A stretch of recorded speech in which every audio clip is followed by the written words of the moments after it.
Bom, como posso começar esse vídeo?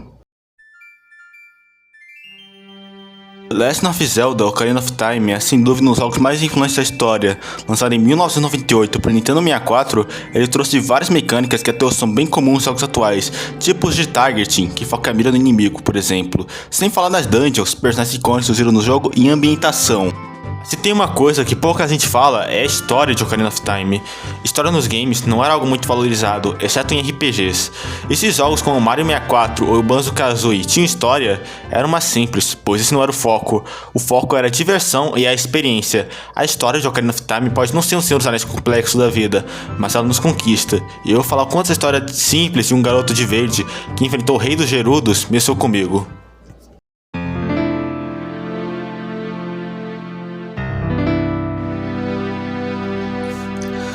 O jogo começa com uma narração, dizendo que em uma floresta distante existe um povo que é conhecido por manter a forma juvenil, os Kokires. Cada Kokiri tem uma fada guardiã, no entanto, apenas um não tem uma fada. Esse é Link, ou seja lá o nome que você deu pra ele. Então, vemos o sonho do jovem Link. Ele vê uma pessoa desconhecida saindo da cidade de Hyrule, junto com uma outra pessoa no cavalo. E nosso jovem herói vê tudo aquilo, confuso, e depois aparece ele, o Luciano Huck. Mentira, é o Ganondorf. Então, ele acorda vendo a maior companheira dele nessa jornada, a fada Navi, comandada pela grande árvore Deku para auxiliar o jovem Link em um trabalho que só ele pode fazer, ou encher nosso saco mesmo. E assim o jogo começa, na Kokiri Forest, a floresta Kokiri, onde habitam esses seres da floresta que aparecem como crianças. Tudo isso com motivo, preservar a inocência e a pureza infantil. Pelo fato de Link não possuir uma fada antes, ele era excluído dessa sociedade. A única pessoa que tinha respeito por ele era Saria, que vai ser importante para essa história. Então, Link, após conseguir uma espada e um escudo para poder passar por Mido, que bloqueia a passagem para a grande árvore Deku, Link chega até a árvore, que diz que ela foi amaldiçoada, e apenas Link pode salvá-la. Então, ele entra na grande árvore Deku. Que por sinal, já repararam que dentro dessa árvore tem coisas como baús, alavancas e um monte de monstros? É por isso que ela tá morrendo, porque isso não faz sentido. O maluco é uma árvore oca cheia de coisa. Mas voltando ao assunto principal, depois que Link derrota Goma, a árvore Deku morre, e como último pedido, ele pede para que Link vá até a cidadela de Hyrule, para se encontrar com a princesa Zelda, e com a morte da árvore Deku, o destino dos Kokieres é indefinido. E antes de ir embora da floresta, ele recebe as últimas despedidas de Saria, sua velha amiga, que apresenteia como a Ocarina, que a princípio pode parecer apenas uma lembrança, mas será muito importante para a jornada do jovem Link. Depois disso, após passar pelos guardas do castelo e conhecer Zelda e Impa, Link continua essa missão. Ele passa por vários desafios, como na caverna dos Dodongos e até dentro de um peixe gigante, o Jabu Jabu. E com todas as pedras espirituais adquiridas, Link vai até a cidadela de Hyrule. Porém, ele tem uma surpresa. Aquela mesma cena de seu sonho foi revivida, como se o mesmo sonho fosse um prelúdio para os acontecimentos. A princesa Zelda, fugindo em um cavalo junto de Impa, acaba jogando uma ocarina no rio da cidadela. Essa ocarina é a Ocarina do Tempo. E indo até o Templo do Tempo, com as 3 pedras espirituais, e tocando na ocarina a Canção do Tempo, o portão para a lendária espada, a Master Sword, se abre. Link tira a espada do pedestal, e então ele tem visões de Ganondorf, que revela que ele entrou no Templo do Tempo graças a Link, e com isso conseguiu ter acesso à Triforce. Porém, a mesma se separa em busca dos escolhidos. Ganon possui a Triforce do poder, Zelda a da sabedoria, e Link, que foi selado no templo, a da coragem.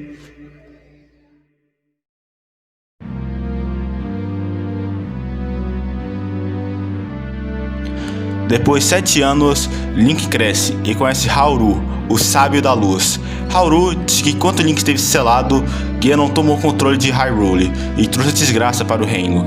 E como a profecia dizia, Link é o escolhido para derrotar Ganon, uma missão com peso enorme. E antes de sair, Link conhece uma figura misteriosa, Sheik, que lhe explica que Link precisa resgatar os 6 sábios restantes. pois eles serão necessários para a derrota de Ganon, e a primeira que traz de ser resgatada é uma velha amiga da infância do Herói do Tempo. Saindo do Templo do Tempo, a cidadela de Hyrule não está mais com os comerciantes e pessoas felizes. Tudo o que resta são casas abandonadas e Deads perambulando pelo caminho. Nada é como antes, o mundo se tornou um lugar mais sombrio e perigoso. Essa energia negativa não é só na cidadela de Hyrule, também se manifesta na Floresta Kokiri, agora cheia de monstros, ou na cidade de Goron, onde quase toda uma raça foi raptada, ou no domínio dos Horas, em que o lugar de onde saía a água de Hyrule foi congelada. Essa é uma parte bem grande do jogo, e eu passaria muito tempo explicando tudo o que acontece. Porém, isso não é um vídeo sobre a história do jogo, é uma reflexão, e tudo que estou fazendo agora é dar o contexto. Mas é impressionante como o tom do jogo muda. Um dia você vira amigo de uma garota da fazenda, cuja melhor amiga é uma égua, e no outro ela vira escravo do novo dono do rancho. Não que as coisas virem um berserk da vida, mas também não é algo totalmente otimista. Mas, voltando à história, Link resgata os 6 sábios restantes, Saria, Darunia, Ruto, Impa e Naburu. E com isso, tem a revelação de que Sheik era Zelda, que não era nenhuma surpresa para quem jogou Smash Bros antes. Ou Smash Flash, como era o meu caso. Porém, ela é raptada por Ganon, que precisa da Triforce da Sabedoria. E entrando no castelo de Ganon e enfrentando várias criaturas, Link o derrota e resgata a princesa Zelda. Porém, ele volta em forma de monstro irracional. E em uma das boss fights mais memoráveis dos games, Link derrota Ganon e ele é selado pelos sábios. E todo mundo em Hyrule comemora. E com isso, Zelda manda Link de volta à sua infância, com a Ocarina do Tempo, reconhecendo que o arrastaram nisso tudo e que nosso herói nunca pôde ter uma infância normal. Então, Link volta no tempo e a história continua no bizarro Majora's Mask, no qual, se for analisar bem, o fato de Link no jogo estar em busca pela sua companheira, Navi, só mostra uma coisa: ele está de luto por um momento único da sua vida, e mesmo que não fale, só esse simples ato já demonstra uma coisa: apego e empatia por várias companhias, uma nostalgia. Sim, mesmo que a gente odeie a Navi por encher nosso saco, talvez o Herói do Tempo veja a mesma como uma amiga. Você com certeza teve algum sonho em que você reencontra seus velhos amigos de infância, ou se for mais velho, até da adolescência. Isso vem de uma coisa chamada saudades e nostalgia, mas isso é apenas uma das reflexões que Ocarina of Time e Majora's Mask trazem para quem é mais velho.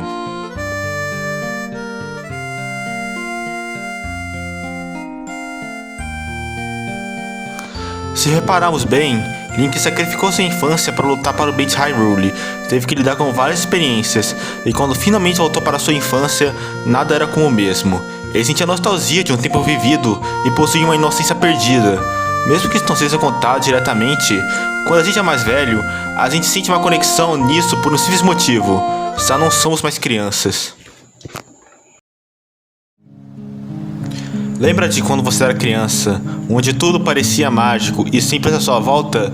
São sentimentos que não voltam quando você cresce, já que o mundo não é mais o mesmo. Mas mesmo se por algum acaso voltarmos aos tempos simples, a gente iria querer voltar para a vida adulta, com um simples motivo: a inocência, uma vez perdida, não volta. E acredite, mesmo quando nós somos adultos, a gente ainda pode sorrir e achar beleza na vida. Afinal, o Link não se fode tanto quanto vira adulto. Ele pode, depois de uma dungeon, pescar ou cavalgar com a Epona, mas se a gente só ficar parado, o jogo não avança. E isso é uma das mensagens indiretas do Ocarina of Time: não dá para fugir das responsabilidades. Isso foi uma das coisas que eu questionei quando joguei esse jogo lá pelos meus 15 anos. Depois de férias vazias, onde eu ficava sem fazer nada e sem qualquer responsabilidade. Para uma criança, isso pode ser a melhor coisa do mundo, mas para um adulto é doloroso e entediante.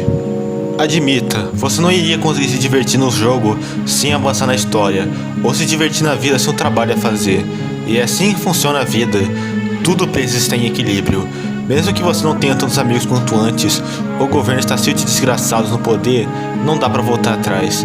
Mas só vivendo no equilíbrio que a gente pode apreciar a vida. Pode ser que eu esteja tirando coisas muito profundas de um jogo cuja história nem é seu foco principal, mas eu senti isso jogando, e eu tenho certeza que eu não fui o único.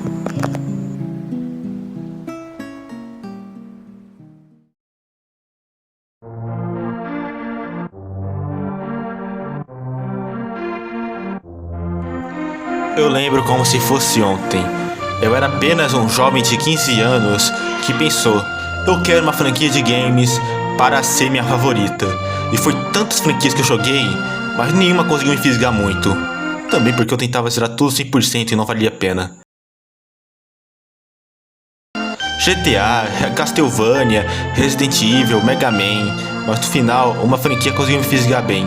Talvez porque eu decidi começar minha jornada pelo Magnum Opus. E essa era a franquia Zelda.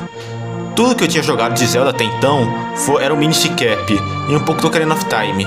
E foi justamente esse jogo que eu decidi começar. Foi uma experiência incrível, eu me sentia realmente em uma aventura. Correr pelos campos de Hyrule, derrotar monstros, explorar dungeons, era incrível para mim. Só que na época eu estava tendo pensamentos bem existenciais, em um luto pela infância. Eu não tinha amigos na escola, e minha vida era bem repetitiva. Não era como eu era mais novo, em que tudo era diferente e interessante de explorar. E foi Ocarina of Time o jogo que me entendeu. Cara, até hoje lembro de quando senti uma leve inveja dos Coquilles, só pelo fato deles serem crianças pra sempre. Mas Coquilles são Coquilles, Hylians são Hylians e humanos são humanos. Eu sempre tentava voltar com sentimentos de infância, procurando coisas novas pra fazer, muitas vezes sem sucesso, ou simplesmente fazendo o que eu gosto. Mas do que adianta ter tanta diversão se você não tem o dever a fazer? A princípio eu achava coisas como escolas chatas e inúteis, e que trabalho era só para ganhar dinheiro. Mas depois de um tempo, vivendo com responsabilidades, eu descobri que uma vida sem desafios é uma vida chata. Eu percebi isso nas férias, onde não tinha nada para fazer e nada parecia ter gosto. E foi graças ao Ocarina of Time que me deixou melancólico por dias, mas também me ajudou. Eu lembro que decidi estudar mais, não para ter um emprego, coisas parecidas, mas para ter mais sentido nas coisas que eu gosto. Eu sou como o Link, não posso viver de bobeira o tempo todo, eu preciso continuar meu progresso. E se você ou eu formos diferente do Link, que é arrastado para uma missão, nós temos liberdade para decidir o que é bom para a gente. Eu não tô falando daquele papo de trabalhe com o que goste, nunca terá de trabalhar na vida. Isso não existe. O que eu quero dizer é que, assim como eu decidi parar de ficar no sofá não fazendo nada, você também pode fazer alguma coisa. Eu não tô te mandando estudar, trabalhar, algo do tipo, mas sim se dedicar a algo que dê sentido à sua vida. Você não precisa sacrificar seu tempo para uma responsabilidade, afinal ninguém é de ferro. É como eu disse nesse vídeo, só no equilíbrio que a gente consegue apreciar a vida.